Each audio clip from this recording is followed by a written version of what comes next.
हिंदसदवन्दियाणं तिहुवणहिदमधुरविसदवक्काणम् अन्तातीतगुणाणं नमो जिनाणं जिदभवाणं। कुंदकुंदाचार्य भगवान की जय। झाडाच्या सावलीच चालू होतं ना. सावली पृथ्वीचे एका झाडाचे झाडाचा परिणाम तर झाडामध्ये होत असतं. ते पृथ्वीचे कसं म्हणतो. बरोबर. काय हो, कालचं प्रकरण लक्षात आहे का सगळ्यांना? कल क्या बताया था? वृक्ष की छाया अगर वृक्ष की है तो वृक्ष में ही होनी चाहिए, और अगर वृक्ष से बाहर आई है तो वो वृक्ष की नहीं है। मतलब ज़मीन पर पड़ी है तो वो छाया यानी ज़मीन का ही परिणमन है उस पृथ्वी का, न कि वृक्ष का। वृक्ष के निमित्त से हुआ है लेकिन वृक्ष का नहीं है, क्योंकि जो जिसकी चीज़ होती है वो उसी में होती है, बाहर नहीं जाती। ये बताया था कल। और क्या हुआ था, रिवाइज कर रहे हैं, बताओ। कल नहीं थे जो उनके लिए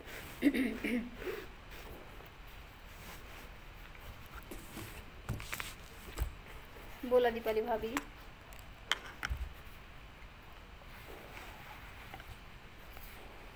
झाडाची सावली किंवा गंध आपण बघितला होता, तर तो आपल्याला येत राहतो. हिंदी हो, हिंदी हिंदी। अच्छा। पेड़ की गंध आती है लेकिन पेड़ का रूप मतलब उसका वर्ण वो नहीं मतलब ट्रांसफर होता। ये कैसे पार्टिकल्स में गंध कैसे आती है, और वो भी बाद में कम कम होती जाती है उसके अविभाज्य प्रतिच्छेद के अनुसार। ऐसा क्यों? क्या बताया था? परमाणु में भी अविभाग प्रतिच्छेद होते हैं, स्कंद में भी है, उनमें परिणमन होता है, प्रति समय परिणमन चल रहा है। तो जब वो परिणमन होता है तो जो उस फूलच म्हणतात ना हिंदीमध्ये, फूल, जो वो फूल है तो उसका गंध ट्रांसफ़र होते होते, मतलब अभी उधर उससे बाहर नहीं आया लेकिन उसके निमित्त से वहाँ पर जो है परमाणु नज़दीक में, तो उनमें वैसा परिणमन हो गया।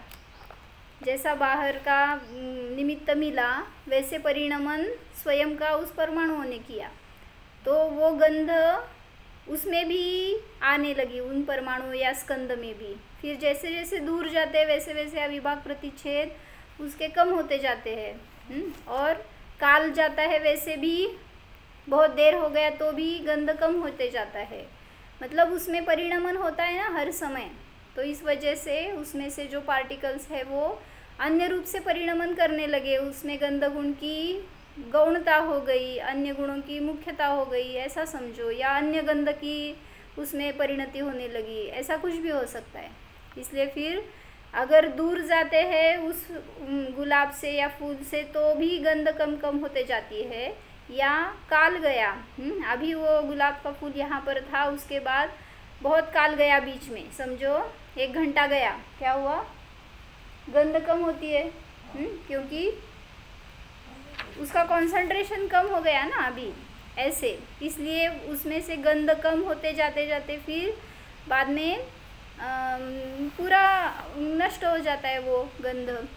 तो इसलिए ऐसा बताया था कि जो जिसकी चीज़ है वह उसी में रहती है, तो वृक्ष की जो गंध है तो वृक्ष में ही है, बाहर नहीं आती। जो आता है बाहर मतलब जहाँ पर है उसका वो परिणमन है, इतना समझ लेना।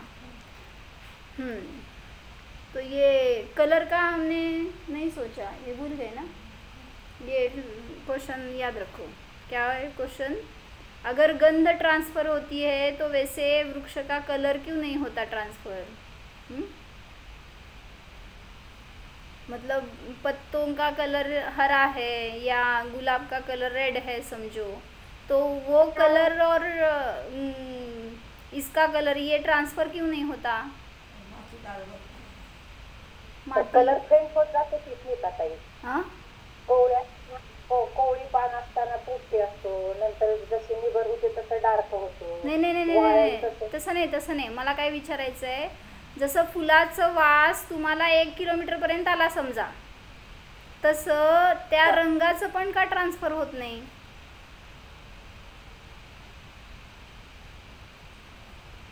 रंग हवेत मिसळला तर ती गुलाल वगैरे फेकला तर त्याचा पण डार्क लाईट होत जातो. हवेत मिसळलं तर त्याचं हे होईल. हे आपलं ह्याच्यात झालं. तत्वाच्या बाबतीत कसं लावायचं त्याला, असं एक प्रश्न होता. ठीक आहे, चिंतन करा. जो कुछ भी हरा पीला काला रूप है वृक्ष से बाहर नहीं आता.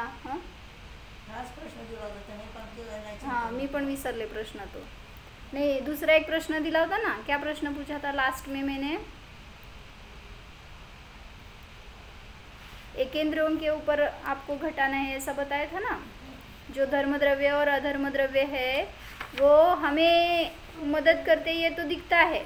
आप हलन चलन कर रहे हैं, स्थिर हो रहे, तो आपको ये मदद करता ये दिख रहा है. एकेंद्रियों में कैसे करेगा? इवन द्विंद्रिय से पंचेंद्रिय तक सभी जीवों का परिणमन जो चल रहा है, गति या स्थिति, तो उसमें सब ये निमित्त है ऐसा समझ में आता है स्थूल रूप से. एकेंद्रियों में कैसे समझे, कहाँ कहाँ पर कैसे कैसे धर्मद्रव्य और अधर्मद्रव्य मदद कर रहा है, बताओ.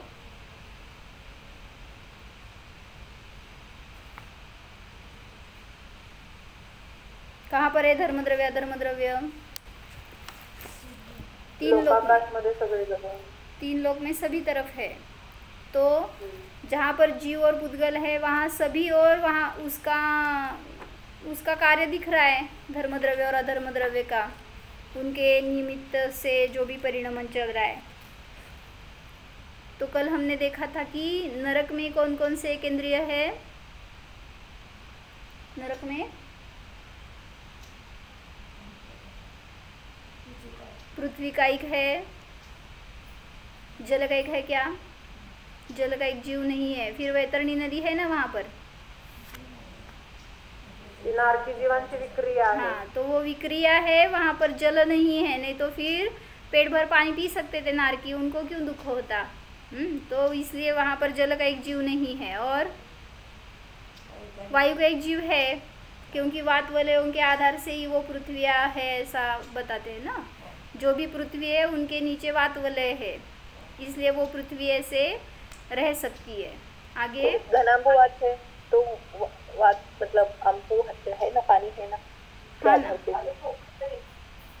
हाँ, वैसे उस टाइप में है, बराबर है. काय जो पृथ्वी है ना, वो पृथ्वी के नीचे 3 वात वलय है.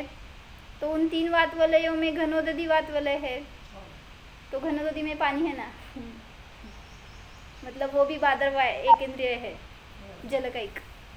तो ये हमने 3 लोक के जो बाहर का है ना, क्या बोलते हैं, वात वलय है. फिर भी उसमें घन और उदधी यानी जल, तो जल और वायु का मिश्रण है. तनुवात वलय और घनवात वलय, ऐसे 3 है ना. तो उसमें है पानी का अंश है वहाँ पर, मतलब वो बादर है ऐसा हमने बताया था. बादर एक इंद्रिय जीव है, जल का एक. तो लेकिन ये सिर्फ हमने जो बॉर्डर है ना 3 लोक की, उधर लगाया था. बराबर है, ये उधर भी आ सकता है. इसलिए उस अपेक्षा से ही सिर्फ जल का एक जीव वहाँ पर है, लेकिन नरक में नहीं है. और पृथ्वी का एक हो गए, जल का एक हो गया. आगे वायु का एक है, अग्नि का एक है. क्या अग्नि का एक जीव है क्या नरक में? कारण उष्णता काही नरकामध्ये खूप आहे, म्हणजे तिथे अग्नि काय असणारच. अग्नि का एक जीव ऐसे वहाँ पर नहीं, वो तो क्लाइमेट ही वैसे है उष्ण. ऐसे कोई किसी ने अग्नि जलाकर उष्ण किया ऐसे नहीं है. जैसे हमारे यहाँ पर मई में क्या पड़ता है, बहुत तेज़ गर्मी पड़ती है, तो वो थोड़ी अग्नि के वजह से है. वहाँ पे वो क्लाइमेट ही वैसा है. मतलब अभी वो जो नारकी जीव है उनको अग्नि में फेंकते हैं, जलाते हैं, ऐसा बोला जाता है, वो भी सब विक्रिया है. इसलिए वहाँ पर भी अग्नि का एक जीवों का अनुमान नहीं लगा सकते. आगे वनस्पति का एक तो है ही नहीं वहाँ पर. इसलिए जो भी है ना, पृथ्वी का एक, अभी बताओ, पृथ्वी का एक जीव जो नरक में है, उनको, उनके लिए धर्मद्रव्य अधर्मद्रव्य क्या मदद करते हैं? नहीं नहीं, भोगभूमि में ही सिर्फ कल्पवृक्ष है, नरक में वो कल्पवृक्ष नहीं है। फिर सुखी रहते ना वो, कल्पवृक्ष होते तो नारकी जीव मांग कर खा लेते। नहीं ना, कल्पवृक्ष नहीं है वो, विक्रिया है, सेमर तरु है जो, वो भी सब नारकियों की विक्रिया है। वो थोड़ी इच्छित फल देंगे, वो तो छाया भी नहीं देते। इच्छित फल तो दूर रह गए। और जो इच्छित फल देगा वो नियम से सुख भोगेगा, वहाँ पर तो दुख ही दुख है। हाँ, तो मुझे क्या पूछना था? माती खाते होय, बरोबर है। अगर होंगे ना वहाँ पर कल्पवृक्ष तो ये लाइन भी चेंज करनी पड़ती, 3 लोक को ना जजु खाए, मिटे न भूख, मिट जाती वो भूख फिर उनकी। क्या पूछा मैंने? हाँ, फिर पृथ्वी का एक जीवों का वहाँ पर हलन चलन है क्या? यहाँ पर लगा सकते हैं हम, कैसे? मध्यलोक में पृथ्वी का एक जीवों के लिए धर्मद्रव्य कैसे मदद करता है, कब करता है?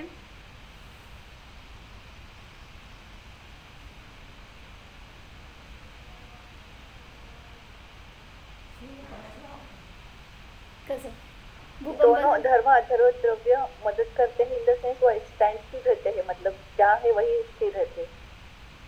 नाही, पृथ्वी का एक जीवामध्ये पण हलनचलन चालू आहे का नाही?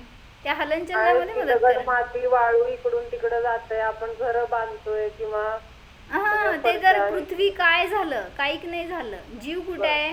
जमिनीत आहे। मग हलवा की जमिनीला, हल्ला की ते धर्मद्रव्य मदत करत आहे। कधी हो भूकंप झाल्यावर काय होते? चालताना व्हायब्रेशन नरकात नव्हे, इथं तेच की इथनं सांगायला लागलोय आपण।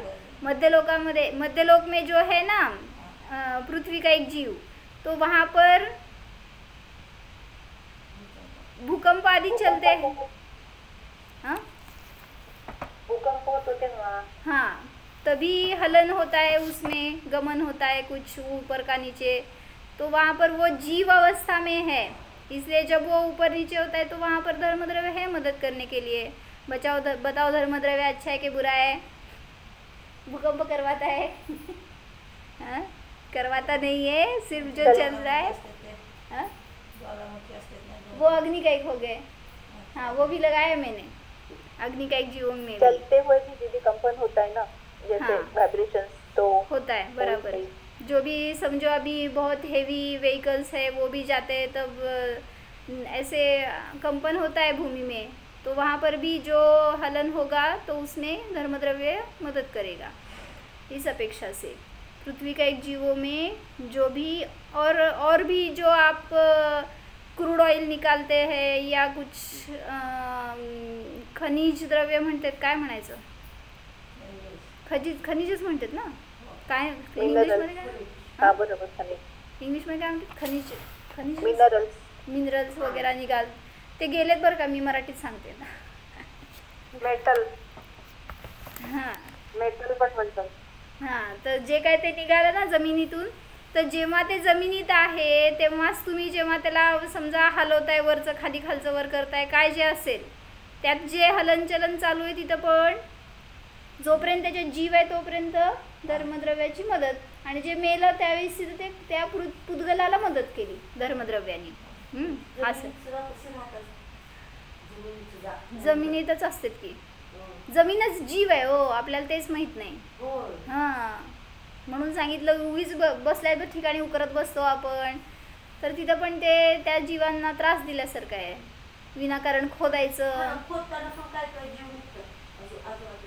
निघतात नव्हे हो, निघतात नव्हे, ही जमीनच जीव आहे हे सांगायला लागले मी। निघतात ते जीव वेगळे, जमिनीत राहणारे, पण जमीनच जीव आहे। जसं हे झाड जीव आहे ना, तसं जमीन जीव आहे, म्हणून त्याच्यामध्ये पण हलनचलन होतंय, त्याच्यामध्ये पण स्थिरता आहे, स्थिती आहे।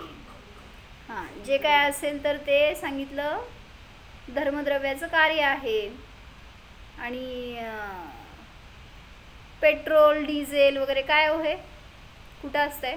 ऑइल जे पण असेल ते, हां, मग ते पण खनिज आहेत ना, मग ते कुठले जीव म्हणायचे? क्रूड ऑइल हा कुठला जीव आहे? शास्त्र काढू आपणच नवीन आता. त्याला पण पृथ्वी मध्ये घालणार ना, बाकीचं दुसरं काय नाही आहे. जसं तुम्ही खनिज घालणार आहे ते पण खनिज द्रव्यामध्येच येतं एक. LPG म्हणा. LPG काय आहे? वायू काही झालं ना. हां, त्याला लिक्विफाय करतात ना जेव्हा तुम्ही त्या ह्याच्यात सिलेंडरमध्ये भरता ना. LPG सिलेंडर म्हणतात, म्हणजे लिक्विफाईड पेट्रोलियम गॅस असते ते, ज्याला की पाणी केलेले असते दाबून आणि त्या सिलेंडरमध्ये भरलेलं असतं. मग तुम्ही जेव्हा त्याला यूज करता ना, जेव्हा ते हवेच्या कॉन्टॅक्टमध्ये येते त्यावेळेस ते गॅस होते. म्हणून तिथे तुम्हाला पाणी नाही दिसत, गॅस दिसतंय. पण जेव्हा सिलेंडर उचलणार ना त्यावेळेस पाणी आहे त्याच्यामध्ये, पण तुम्हाला पाणी दिसणार नाही. बरं. हां, जड असते. होय, बरोबर. तर मग म्हणजे जे काय हे जमिनीखाली निघणार आहे ते सगळं पृथ्वीकायिक जीव आहेत हे समजून घ्या. तसंच जलकायिक जीवांचं तर सोपं आहे. जलकायिक जीवांना धर्मद्रव्य मदत करतं कारण त्याचा प्रवाह चालू आहे.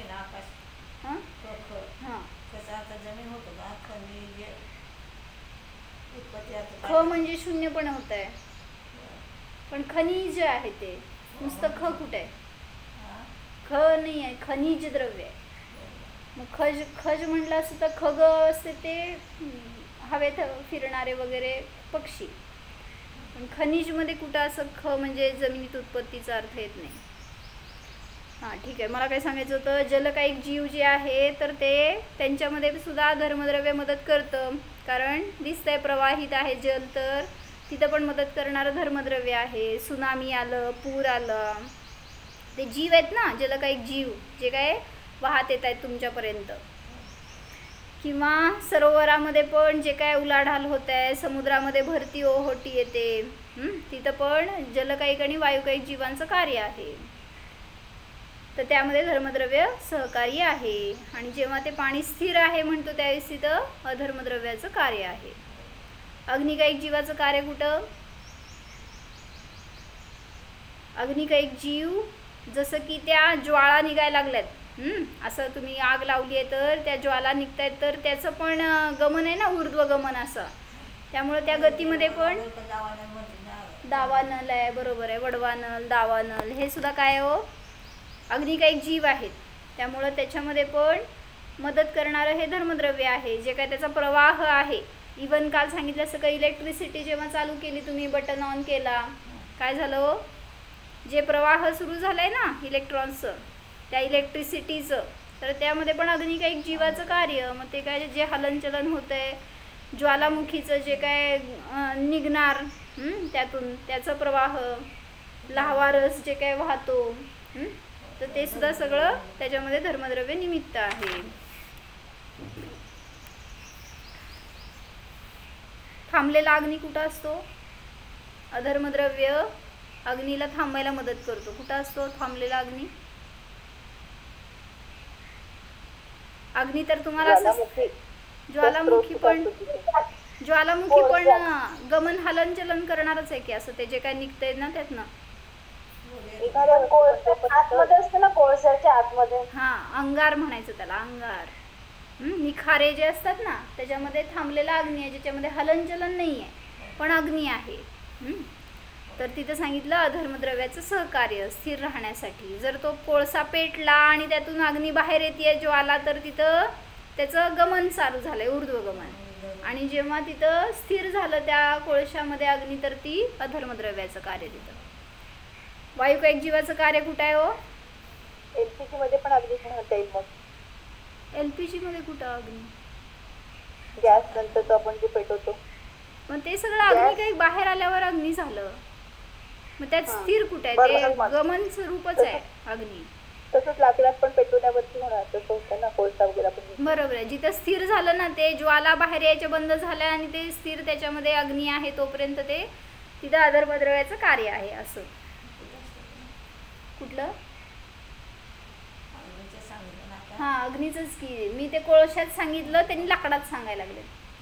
मग जेव्हा ते लाकडातून बाहेर येते अग्नीच्या ज्वाला तोपर्यंत धर्मद्रव्याचं कार्य, आणि जेव्हा ते त्यात स्थिर झालंय त्या लाकडात किंवा अग्नीत तेव्हा ते अधर्मद्रव्याचं कार्य. वायुकायिक जीवाचं कार्य सांगा. वादळ सुटतंय ना. बरोबर. अजून झंझावात.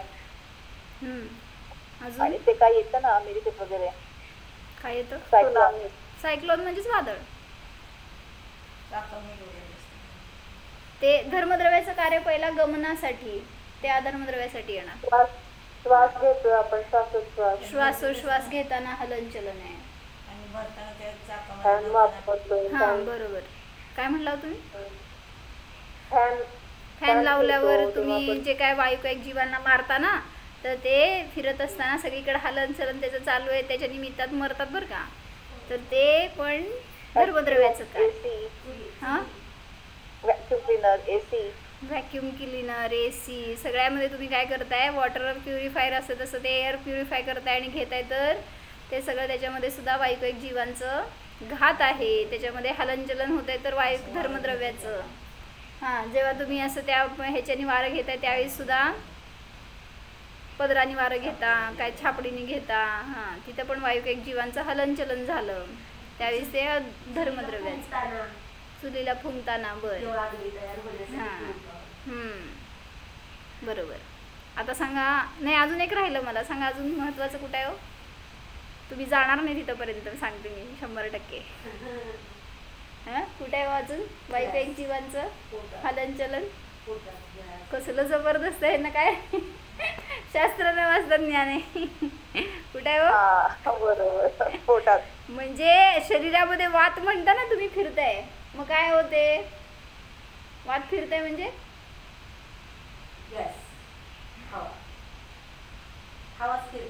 काय आहे ते? नाही नाही, वातच आहे. वात म्हणजे वायू आहे, पित्त. मग वायुकायिक जीव आहे ते वात म्हणजे. नाही नाही, वात म्हणजे वायुकायिक जीव, पित्त म्हणजे असलेलं ते ॲसिडिक आहे, तिथे ॲसिडिटी आहे. मग वात म्हणजे शरीरामध्ये जो फिरतो ना, तर ते तिथं पण धर्मद्रव्याचं सहकार्य. जे काय वर खाली तुमचं रक्ताभिसरण चालू आहे आता, ते त्यानुसार जे काय होतं ते धर्मद्रव्याचं कार्य.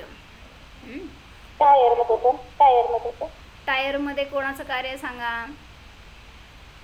टायरमध्ये थांबली आहे ना ती हवा, त्यामुळे ते अधर्मद्रव्याचं कार्य आहे. म्हणजे त्याला प्रवाहित होत असताना तुम्ही त्यात भरलंय आणि थांबवली आहे ती एका ठिकाणी, तर ते अधर्मद्रव्याचं कार्य आहे. त्याच्या ठिकाणी तिथं पण त्या टायरमध्ये वर खाली होत असतं तर तिथं धर्मद्रव्यच कार्य करत आहे. पण अधर्मद्रव्याचं कार्य त्यामध्ये फुग्यामध्ये बंद केलेली हवा, त्या टायरमध्ये बंद केलेली, हे सगळं अधर्मद्रव्याचं कार्य. वनस्पती काही जीव, वनस्पती काही जीव तर एका क्षेत्राहून दुसऱ्या क्षेत्राला जात नाही, मग धर्मद्रव्य त्यांच्या वाढ होते किंवा मूळ असं. हां बरोबर. किंवा हे पानं हलतात. जेव्हा ते मुळापासून वर चढतंय ना, त्यावेळेस त्याचं गमनच चाललंय ना, कुठल्याही दिशेने का असं ना वाढायला लागलंय म्हणल्यावर रोज त्याच्यामध्ये थोडीशी वाढ होतीये. मग जे काय ते हलते, वाढ होतीये म्हणजे पण त्याच्यामध्ये चालू आहे ना काय ना काय क्रिया. मग ॲक्च्युली ते कालद्रव्याचं परिणमन आहे, त्यामध्ये जे काय परिणमन व्हायला लागले ते, पण त्यात जे काय अंग उपांग आहे त्याची हालचाल होतीये, तर ते सगळं धर्मद्रव्याचं कार्य.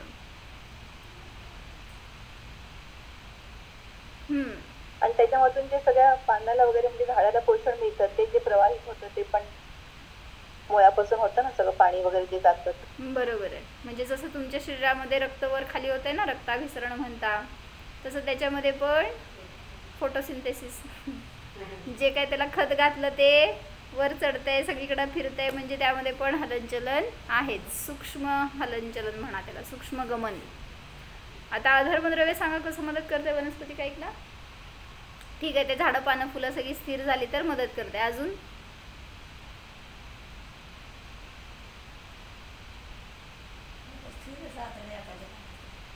वादळ आलं तर ते हलून देत नाही झाडाला, म्हणजे नाही नाही नाही, ते झालं की अजून दुसरं उदाहरण सांगा. एकेंद्रिय वनस्पती का एक जीव आहे, त्यांना अधर्मद्रव्य कसं मदत करतं? ठिकाणी स्थिर आहे. ते झालं की तेच की झाड आहे, त्याचं पानं फुलं हलत नाही आहे, ते स्थिर आहे, त्यावेळेस हे करतंय. अजून कधी करतंय? कुठं करतंय? जेव्हा ते झाड विमान आहेत एका ठिकाणी. वनस्पती काही नाही आहे ते विमान, पृथ्वी काही सॉरी तिथे हे झालं, पृथ्वी काही झालं. हा, काय म्हणते दीपाली भाभी? झाड मरतं ना, मेल्यावर तिथं जीव कुठं राहिला? वनस्पती का एक जीव कुठं आहे ते काढा म्हणजे समजतं तुम्हाला. कुठं आहे तो अजून वनस्पती का एक जीव? हे निगोदी जीव आहेत ते सगळे वनस्पती का एक जीव आहेत. त्यांचं पण जे काय हलनचलन आहे त्यात धर्मद्रव्य मदत करते. ते जिथं स्थिर झाले तिथं धर्मद्रव्य मदत करते. परत फंगस म्हणता ना तुम्ही, फंगस काय असते हो? शेवाळ म्हणला तर त्यात पण आहे थोडंसं हलनचलन असतंय. काहीच म्हणणार शेवाळ्याला, झाडा पाण्यात येणारी वनस्पतीच आहे ती. मला एकाने मेसेज केला आता, 10वीच्या सायन्सचा क्लास चालू आहे असं वाटायला म्हणे. तर त्या सायन्समध्ये जीव दाखवत नाहीत ना, ते जीव काढून दाखवायला आम्ही. तुमची 10वी झाली आहे ना, पण जीवाला सोडून झाली आहे, त्यामुळे आम्ही त्या जीव ओतून सांगतोय. शिवाय जीवाचं श्रद्धा नाही होणार. हा, म्हणजे शेवटी वस्तुव्यवस्था सगळं जाणून घेण्यासाठी सगळ्या रूपाने चिंतन करणं आवश्यक आहे. आणि हे सगळं तत्व आहे हो, त्यातून परत प्रयोजनभूत काढणार आपण आपल्यासाठी काय आहे ते. तिथं ते प्रयोजनच शिकवलं गेलं नाही आपल्याला. मग ठीक आहे, ते 10वीचं सायन्स घ्या आणि इथं वापरा आणि त्यातून तुम्ही स्वतःसाठी वापर करा, स्वतःचा विषय शोधा. हा, तर काय कंदमूळ मध्ये वनस्पतीचं तुम्ही म्हणलं जे होतं ते कंदमूळ मध्ये जेव्हा त्याची वाढ झाली किंवा आपण झाडातून तोडलं, जसं कांदा बटाटा जे काय असते ते, मग ते पण ते धातुद्रव्य मदत करतं असं म्हणू शकतो का? नाही, मला फंगसच सांगायचं होतं. बुरशी म्हणता ना तुम्ही, बुरशी हे एक टाईपचं वनस्पती का एक जीव आहे. मग त्याच्यामध्ये काय हलनचलन असं नाही आहे. मग जे काय ते स्थिर आहे तर तिथं अधर्मद्रव्याचं सहकार्य आहे असं मला सांगायचं. बुरशी म्हणजे ऍक्च्युली म्हणजे वरती झालं नाही, केंद्रापासून वरती केलं. नाही, बुरशी हे वनस्पती का एक जीव आहे. बुरशी हो, फंगस तुम्ही काय म्हणता आता, ती रोटली वगैरे लय दिवस ठेवली तर त्याच्यावर पांढरा थर चढतंय किंवा भुरा म्हणता ना त्याला. हा, तेच ते. काय म्हणतीस स्नेहा? बुरशी किंवा भुरा. हा, होतं ना 10वी मध्ये का नाही? चला आता आपण 10वीच्या बाहेर पडू. हा, काय सांगितलं इथं? या सगळ्या अवस्थेत आपण जाऊन आलोय.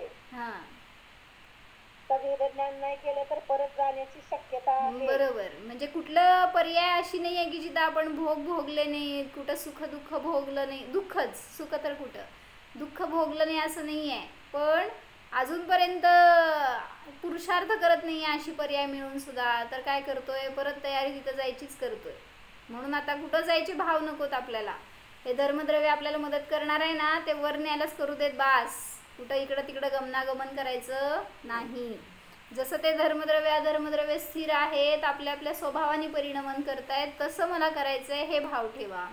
मला आता कुठल्याही, म्हणून मला तर ते 2-3 दिवस झालं ह्याच्यावर चिंतन चाललंय. काय सिद्धांचं विशेषण, परपरिणती मुक्तम. करा चिंतन. छान वाटलं मला असं आहे की पराची परिणती कशी असू देत, मी त्याच्यानुसार का परिणमन करावं. मी किती अस्पर्शीय सिद्ध मग बघतायत नाही, ते सगळ्याचं परिणमन चालू आहे. सगळे जीव सगळ्या गतीत फिरतायत, दुःख भोगतायत. कुठं त्या कोणी जमिनीखाली गेलं, कोणी वर गेलं, कोणी पाण्यात गेलं, अग्नीत गेलं, सगळं पाहतायत की वरून ते सिद्ध प्रभू. पण त्यांना नाही आकुलता होत, त्यांना व्यग्रता होत नाही. मला का व्हावी. परपरिणती मुक्तम. मग माझ्या जवळपास जे जीव आहे तेवढ्यांचंच पाहिलं तर मला किती आकुलता आहे. म्हणून मी काल काय वाचलं होतं, राम आणि सीताचं उदाहरण सांगितलं होतं. त्यांनी सांगितलं की सीताला जेव्हा वैराग्य झालं, म्हणजे तिने अग्निपरीक्षा दिली, त्यात पास झाली, आणि जेव्हा ती निर्दोष सिद्ध झाली ना, तर तिने प्रण केला होता, जर ह्याच्यातून मी पास झाले तर दीक्षा घेणार. आणि ती दीक्षा घ्यायसाठी म्हणून निघाली तर राम मूर्छित होऊन पडले. म्हणजे ती अजून आहे घरातच, अजून गृहस्थीच आहे, तिच्या डोळ्यासमोर नवरा मूर्छित होऊन पडलाय. काय करायचं हो तिने? परपरिणती मुक्तम. इतकं सुंदर वाटलं ना तिथं की काय स्थिरता असेल तिच्या ज्ञानाची. ज्याला सर्वस्व मानलंय आजपर्यंत, जो की माझ्यासाठी माझा प्राण होता, आता त्याला सोडताना चांगला जिवंत आहे, मेलेल्या माणसाला सोडून जाताना लोकांना त्रास होत आहे. घर वगैरे पण ज्याच्यामध्ये त्यांना किंमत नाही आहे, समजा जिथं त्यांना काय कोणी बघत नाही आहे, अशा ठिकाणाहून जाताना सुद्धा त्यांना त्रास होत आहे. आणि इथं तर प्रिय व्यक्ती सगळे समोर, मुलं होती, सगळा परिवार होता, नवरा होता, आणि तिथं तिला विरक्ती झाली आणि ती निघाली तर सांगितलं राम मूर्छित होऊन पडले, तर वळून बघितलं सुद्धा नाही सीतेने. का हो? निर्दयी झाली होती का? निर्मोह झाली होती हे सांगायचं. म्हणजे काय? परपरिणती मुक्तम. असं वाटलं ना तिच्या परिणतीकडे बघून की आपण का मोही होतो, मग आपण का लगेच प्रभावित होतो पराच्या परिणामाला. कोण तुमच्या समोर मूर्छित झालं नाही, चक्कर येऊन पडलं नाही, तरी सुद्धा सगळ्याला धरून बसतोय. म्हणून सांगितलं हे सगळं स्वरूप पण आपल्याला तेच शिकवतंय. सगळ्या द्रव्यांचं परिणमन त्यांच्यामध्ये चालू आहे, त्यांच्या योग्यतेने चालू आहे. मग तुम्ही काय विचार करा? परपरिणती मुक्तम. म्हणून सगळ्या द्रव्यापासून भिन्न मी जाणतोय, त्या द्रव्यांना सुद्धा जाणतोय, हे चिंतन असेल तर आपल्याला पण स्थिरता येईल. काय वैराग्याचा पण उत्साह होता. आपण बाकीच्या गोष्टीत लौकिक गोष्टीत म्हणतो उत्साह, पण हा वैराग्याचा एक उत्साह आहे ना, दृढता असते ना ती एक, त्यामुळं कोण तिथं विचलित करू शकत नाही. आणि ते जर डळमळीत असेल तर एखाद्याच्या वाक्याने, एखाद्या शब्दाने सुद्धा, बरं तू म्हणतोय ना तर आज नाही जात उद्या जातो दीक्षा घ्यायला. कोण होतं होते? अमृता राणी आणि यशोधर राजा. हा, यशोधर राजा. काय केला? ह्याला म्हणायचं मोह. मग तुम्ही कोण आहे? म्हणजे करायला पाहिजे आपला पुरुषार्थ. आपण होतोय, मोही होतोय, पण आता निर्मोहतेचे संस्कार तरी करा. म्हणून म्हटलं ना, दिवसभरात घरामध्ये राहतोय, जे काही प्रसंग आपल्या बाजूला घडतायत ना, त्याच्यामध्ये तरी परपरिणती मुक्तम ह्याचं चिंतन करून बघा की. म्हणजे मी तर दिवसभर त्याच्यावर घोळतोय माझा विचार, आणि तसं मी प्रयत्न करते की आपल्याला पराच्या परिणतीने प्रभावित व्हायचं नाही. काही दिसू देत समोर, कोणी येऊ दे, आपण लगे हर्षित होतो, कोण गेलं शोक करतो, जे पण असेल ते. त्यामुळं तिथं आपल्याला समाधी येणार होती म्हणल्यावर हर्ष झाला होता, नाही आली म्हणल्यावर शोक करतोय आता. म्हणजे असं कोणाचं शोक नको आणि हर्ष नको, बस परपरिणती मुक्तम अशी आपलं चिंतनधारा ठेवा. प्रयोग आजच्यासाठी तुम्हाला काय करायचं? उद्यापर्यंत, उद्या नाही बरं का, आता जेव्हा चालू होईल ना क्लास पुढचा तोपर्यंत परपरिणती मुक्तम.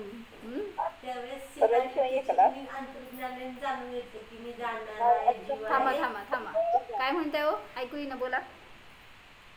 परवा दिवशी क्लास आहे ना? माहित नाही, सांगते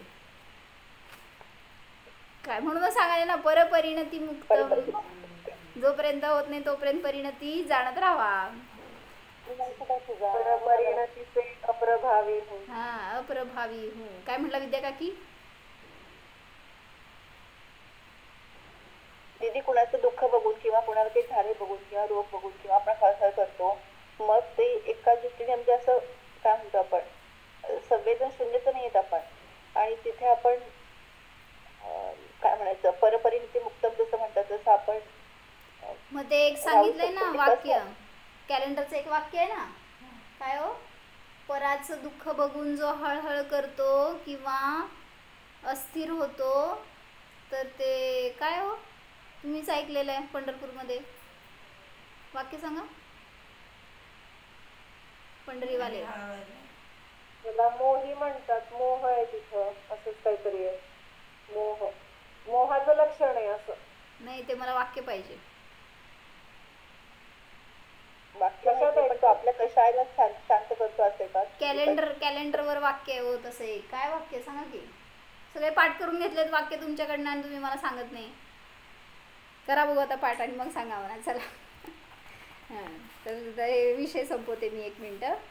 काय चाललं होतं आपलं. म्हणून ह्या सगळ्यातून समजून घ्यायचं आहे की धर्मद्रव्य अधर्मद्रव्य फक्त निमित्त आहे, ते तुम्हाला जबरदस्ती हलवत नाही किंवा थांबवत नाही. कुठल्याही गतीमध्ये जावा आहे, मी आहे, पुढं त्या गतीतून बाहेर पडा, मी आहे, एवढंच म्हणतंय ते.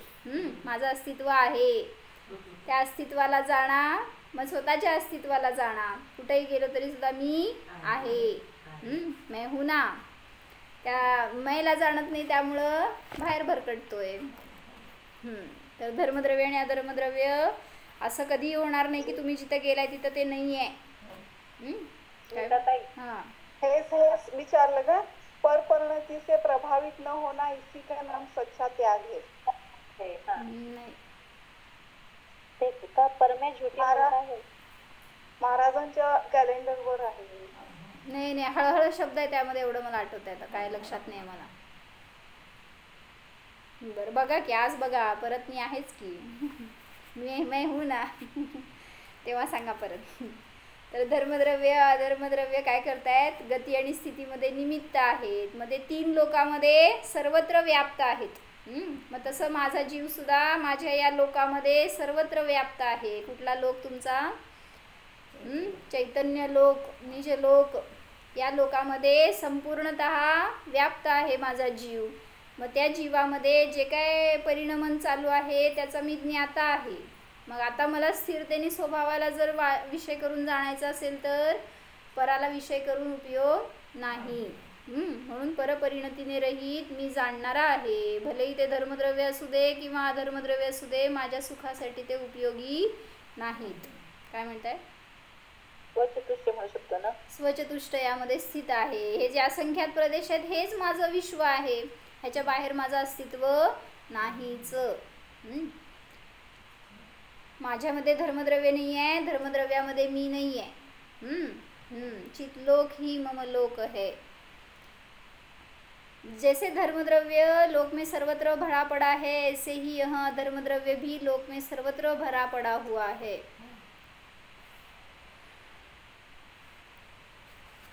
जैसे धर्मद्रव्य निरंतर लोक व्यापने घनरूप स्थित है, त्यों ही अधर्मद्रव्य भी लोक में घन है.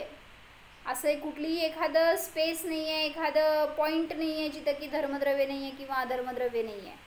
शेष जो धर्मद्रव्य के लक्षण है वही अधर्मद्रव्य के भी है. घनरूप आहे, बरोबर आहे. असं कुठेही घन नसतं तर मध्ये मध्ये गॅप पडली असती, त्यामुळे तसं तर नाही. फिर भी दोनों के कार्य में विपरीतता है. एक गति में कारण है तो दूसरा स्थिति में कारण है. ये सब समझ के हमें क्या फ़ायदा है. जैसे अरिहंत सिद्ध भगवान, उन्होंने अपना उपयोग अपने में जमा लिया तो ऊर्ध्वगमन करने में धर्मद्रव्य उनको सहायक निमित्त मिला, और हमने अपनी परिणति बाहर डाली तो बाहर चारों गतियों में घूमने के लिए धर्मद्रव्य ने हमें मदद की.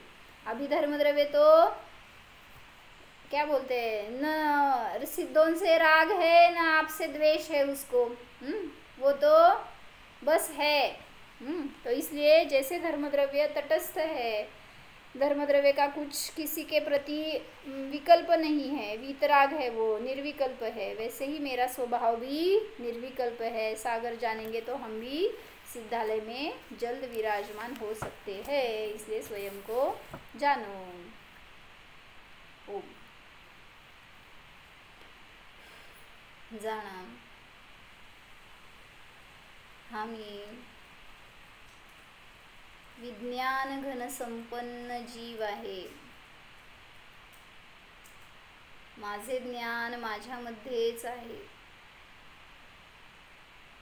परद्रव्यात नाही, परभावात नाही.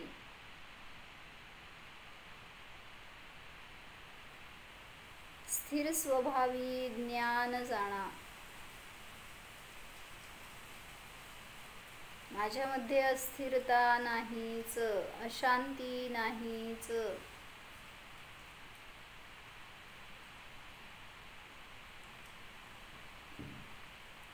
जसे सिद्ध प्रभू तसाच मी आहे. मी एकेंद्रिय नाही, द्विंद्रिय, त्रिंद्रिय, चतुरिंद्रिय, पंचेंद्रिय नाहीच. अतींद्रिय जीव आहे जाणा, अशरीरी जीव आहे जाणा. मी आहेच. ओम